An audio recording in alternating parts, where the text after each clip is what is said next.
1 खजूर लें, दूसरे दिन 2 खजूर, तीसरे दिन 3 खजूर, चौथे दिन 4 खजूर। पेशेंट्स हमारे पास आती है जिनको 4 से 5 महीने तक भी महीना नहीं आता है।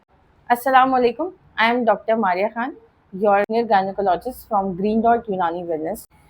आज हम लोग बहुत इंपॉर्टेंट टॉपिक डिस्कशन करने जा रहे हैं और वो है एमेनोरिया।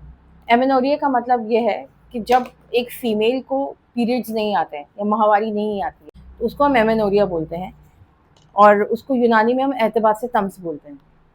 एमेनोरिया के टाइप्स अगर हम डिस्कस करें तो हमारे पास 2 तरह के एमेनोरिया होते हैं, एक होता है प्राइमरी एमेनोरिया और दूसरा होता है secondary amenorrhoea.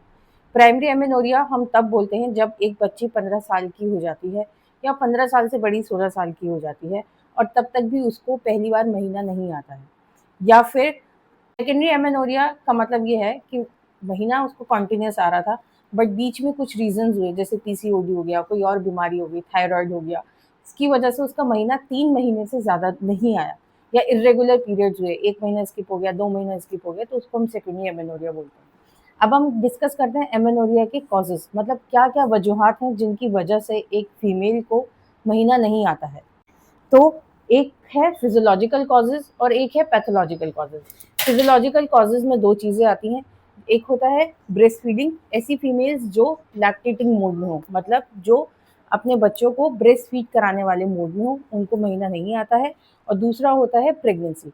During pregnancy 9 months तक एक फीमेल को पीरियड्स नहीं आते हैं, तो उसको हम बोलेंगे फिजियोलॉजिकल एमेनोरिया। अब हम पैथोलॉजिकल एमेनोरिया का अगर डिस्कशन करें तो पैथोलॉजिकल एमेनोरिया में कुछ बीमारियां आती हैं जिसकी वजह से एक फीमेल को जो है महीना नहीं आता है। कॉन्जेनाइटल एनोमलीज इसका एक रीज़न हो सकता है। दूसरा रीज़न जेनेटिक्स होता है। जेनेटिक्स में जैसे हम क्लाइनफेल्टर सिंड्रोम की बात कर लें, डाउन सिंड्रोम की बात कर लें, तो ये सिंड्रोम्स जो होते हैं इसमें भी पेशेंट को एमेनोरिया हो जाता है।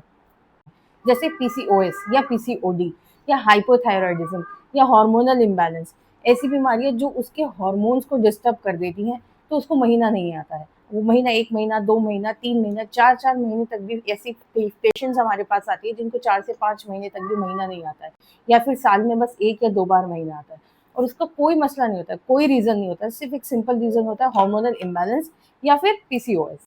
पीसीओडी के रिगार्डिंग हमने ऑलरेडी अपने पेज पर एक तफसील के साथ वीडियो अपलोड करी है, आप उसे जाके ज़रूर देखें और उसको अच्छे से समझने की कोशिश करें। अब हम डिस्कशन करते हैं एमेनोरिया का यूनानी एतबार से क्या नज़रिया है। तो यूनानी में हमारे अतिब्बाओं का, हमारी किताबों में ये चीज़ जिक्र आया है कि एतबार से तम्स 2 वजूहात की वजह से होता है।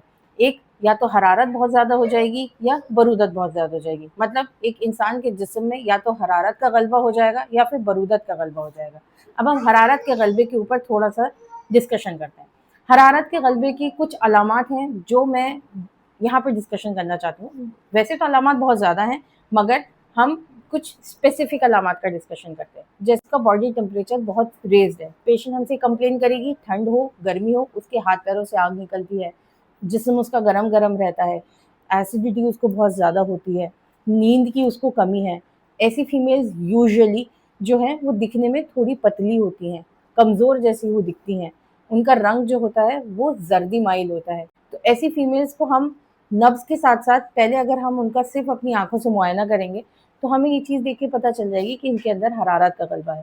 बाकी कंफर्मेशन के लिए हम पेशेंट की नब्ज़ देखेंगे, उसकी और हिस्ट्री लेंगे, तो हमें कंफर्म हो जाएगा कि ये हरारत के गलबे की वजह से इनको एमेनोरिया है। अब हम बरूदत के ऊपर जिक्र करें तो बरूदत में भी ऐसे ही होगा। जो पेशेंट हमारे पास आएगी वो आके कंप्लेन ये लेकर आएगी कि उसको ठंड लगती रहती है, गर्मी हो, ठंड में उसको ज़्यादा ठंड लगेगी, गर्मी में भी उसके हाथ पैर थोड़े ठंडे रहते हैं। या फिर नींद का गलबा बहुत ज़्यादा होता है, ऐसे पेशेंट्स प्रेफर करते हैं ज़्यादा सोना, बहुत सोते हैं। दूसरी चीज़, उनकी भूख उनकी कम हो जाती है। कुछ फीमेल्स में कुछ एक्सेप्शनल केसेस हैं जिन मेल्स की भूख बहुत बढ़ जाती है, बट वो एक्सेप्शनल केसेस है। मोस्टली यूजुअली जो पेशेंट्स हमारे पास आते हैं उनकी भूख कम हो जाती है, नींद बहुत ज़्यादा बढ़ जाती है, वेट उनको ऐसा फील होता है कि उनकी बॉडी में स्वेलिंग आ गई है, वेट उनका बहुत जल्दी बढ़ने लगता है। तो ये कुछ अलामात हैं और अलामातों में से जिनको हम देखेंगे और हमें एक अंदाज़ा हो जाएगा कि हो सकता है या मोस्ट प्रोबेबली ये हरारत की वजह से है या बरूदत। अब हम आते हैं इसके ट्रीटमेंट फेज़ पर या इसके इलाज के ऊपर थोड़ी सी रोशनी डालते हैं। कुछ नुस्खे मैं अपनी तरफ से शेयर करना चाहूँगी जो हम अपने पेशेंट्स को यहाँ क्लिनिक पर हमने उनको रिकमेंड करा है, उनको बताया है और उनको अल्हम्दुलिल्लाह इनसे बहुत शिफा हुई है। तो मेरा फेवरेट नुस्खा जो है, जो मैं ज़्यादातर फीमेल्स को प्रेफर करती हूँ एमेनोरिया के, खजूर वाला नुस्खा। बहुत सिंपल है। एक पेशेंट जिसको पीरियड्स नहीं हो रहे हैं, बहुत ज़्यादा पीरियड्स में पेन होता है, या फिर टाइम पर पीरियड्स नहीं आते, 1 हफ्ता 10 दिन बाद पीरियड्स आते हैं, तो ऐसे फीमेल्स को चाहिए कि अगला महीना जब उनका आने वाला हो, तो अपनी डेट से 2 दिन पहले वो खाली पेट 1 खजूर लें, दूसरे दिन 2 खजूर, तीसरे दिन 3 खजूर, चौथे दिन 4 खजूर, 5वें दिन 5 खजूर। 5 खजूर तक आते-आते उनको पीरियड्स हो जाएँगे, और अगर ऐसा होता है कि पीरियड्स ना हो, तो फिर छठे दिन से 4 खजूर, 7वें दिन से 3, 8वें दिन से 2 और 9वें दिन से 1। पहले 5वें दिन तक आपको खजूर बढ़ानी है और छठे दिन से खजूर कम करनी है, एक-एक, एक-एक करके। इस बीच में आपको एक दिन इंशाल्लाह पीरियड्स ज़रूर हो जाएँगे, और वो पीरियड्स आपको बहुत ही रिलैक्स फ़ील कराएँगे। आपकी बॉडी में अगर बहुत ज़्यादा स्वेलिंग है या पेन है, तो इस वाले नुस्खे के बाद वो ख़त्म हो जाएगा। दूसरा हमारा फ़ेवरेट नुस्खा है अजवाइन का नुस्खा। तो अजवाइन में ये है कि ऐसी फीमेल पेशेंट जिनके अंदर हरारत का गलबा बहुत ज़्यादा होता है, तो और उनको डिस्मेनोरिया बहुत होता है। अब डिस्मेनोरिया में क्या होता है कि लाइक पेशेंट को ड्यूरिंग पीरियड्स बहुत ज़्यादा पेन होता है। तो ऐसे पेशेंट्स को हम रिकमेंड करते हैं अजवाइन। थोड़ी-सी अजवाइन लेनी है, मतलब कि 1/4 चम्मच अजवाइन लेना है, और पानी के साथ उसको ऐसे ही खा लेना है। दोपहर के वक़्त में 12 से 1 के बीच आप उसको ले सकती हैं। इससे आपको इंशाल्लाह बहुत फ़ायदा होगा। अगर पेशेंट को बरूदत के गलबे की वजह से उनको एमेनोरिया हो रहा है और पेन भी है, तो ऐसे पेशेंट्स को चाहिए सौंठ की चाय पिएँ। सौंठ की चाय कैसे पीनी है? आधा चम्मच सौंठ लेनी है, पूरा 1 कप पानी लेना है, और उस सौंठ को पानी में तब तक पकाना है जब तक वो पानी आधा कप से भी कम ना रह जाए, मतलब 1/4 कप वो पानी ना रह जाए। फिर उसको चाय की तरह पीना है छानने के बाद। दोपहर के वक़्त आप ये नुस्खा करें, इंशाल्लाह आपको इससे शिफ़ा होगी। अब हम आते हैं कुछ दवाओं के ऊपर, ऐसी दवाएँ जो एमेनोरिया में फ़ायदा करती हैं, जैसे निस्वानी, माजून मुक़व्वी रहम, महरीन, हर्मस की एक मेडिसिन है महरीन, या फिर ज़ंजाबील। और हमारी आपसे रिक्वेस्ट है कि आप यूनानी दवाएँ बिना किसी यूनानी कंसल्टेंट के अलावा खुद से इस्तेमाल ना करें।